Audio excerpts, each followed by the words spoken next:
honestly, that's one of the best Week 1 football games in the history of Week 1 in the National Football League. The Bills with the late comeback on Sunday Night Football. Trysta beating the Ravens 41-40. I liked Baltimore. You like Buffalo. Not a fun result for me on Sunday night, but a fun one for you and a great game. A little T, I told you. You can never count out Josh Allen and this Bills team. Much maligned was the defense. Guess what they did? They took the best running back, most powerful running back, one of the most in the game, punched the ball out when they needed it the most, and they've been besmirched. And guess what they did? They came in and they did what they needed to do. Magical stuff. They are the team of destiny, the Bills. Down 15 points. You missed the second 2-point conversion and you still win the game.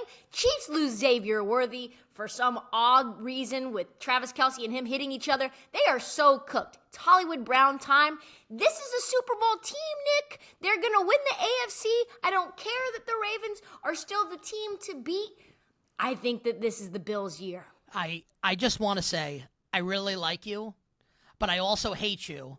And to everyone out there that picked Buffalo in the game or had money on Buffalo, I liked Baltimore. I hope you all have a terrible Monday and a terrible rest of the week for what I had to suffer on Sunday night with the Baltimore Ravens. And look, I disagree with you, Trysta, on Buffalo being the best team in the AFC.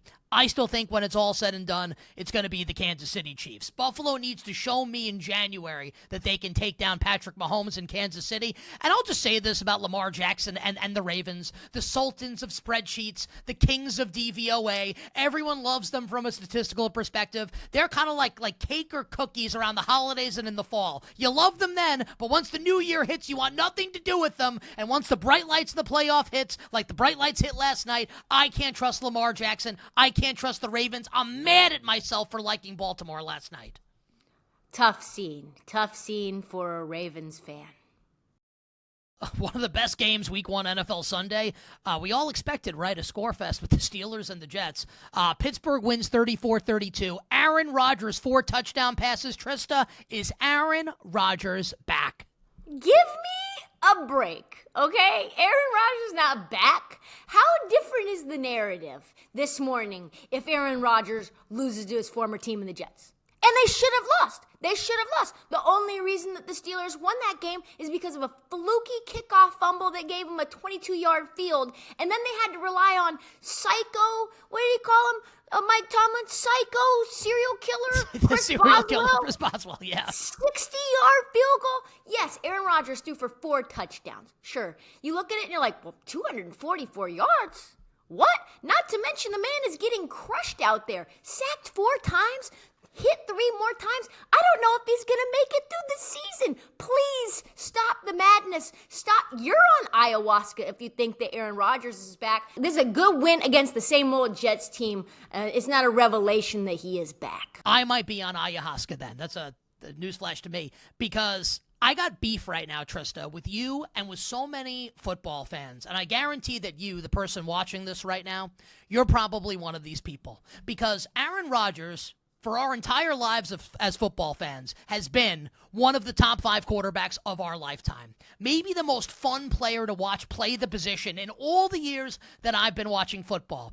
And all of you people, and Trysta, I'm talking to you also, everybody has let their thoughts on his politics and his opinions on his teammates and what he says on Pat McAfee. You've all let this cloud. You've let it cloud the sheer enjoyment that we should be getting from watching this guy play in his 40s, still slinging it, still getting the job done. Not only is Aaron Rodgers not cooked, not only is he not washed, I don't even think he's back.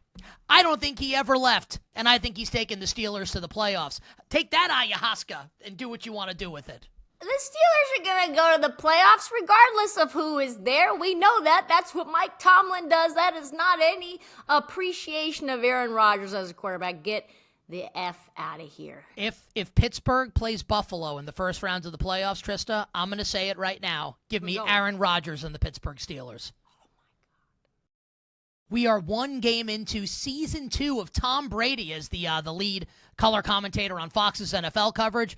Trysta, did you see anything different, Tom Brady year 2 versus Tom Brady year 1 as a broadcaster? Yeah, just Tom Brady being a hating ass. Tom Brady just low-key Jaden Daniels hater. He's complaining about every decision that Jaden Daniels makes all game. He's blaming Jaden Daniels for Deebo Samuel dropping a pass. He's declaring that Jaden Daniels can only run right. He is harping on what teams should run, explaining what they did. He's ending the half hating on the intentional grounding. What are we doing? And then on top of that, keep 10 toes down, Tom Brady. Don't make Jaden Daniels your player of the game. Make the defense your player of the game. But no, then you want to give the flowers to Jaden Daniels after in the postgame. No, give me a break. Give me a break. And then you throw a little shade to him, a little dig in the knife. Oh, had a bit of a slow start. Yeah, because his receivers are dropping every pass. These interviews are rough. That's the thing that's changing is Tom Brady getting a little bit more spicy. But he needs to step it up. Okay, Nick? I don't see him becoming the GOAT of broadcasting anytime soon. I'll tell you what. He was hating on, you call us hating ass, I like that.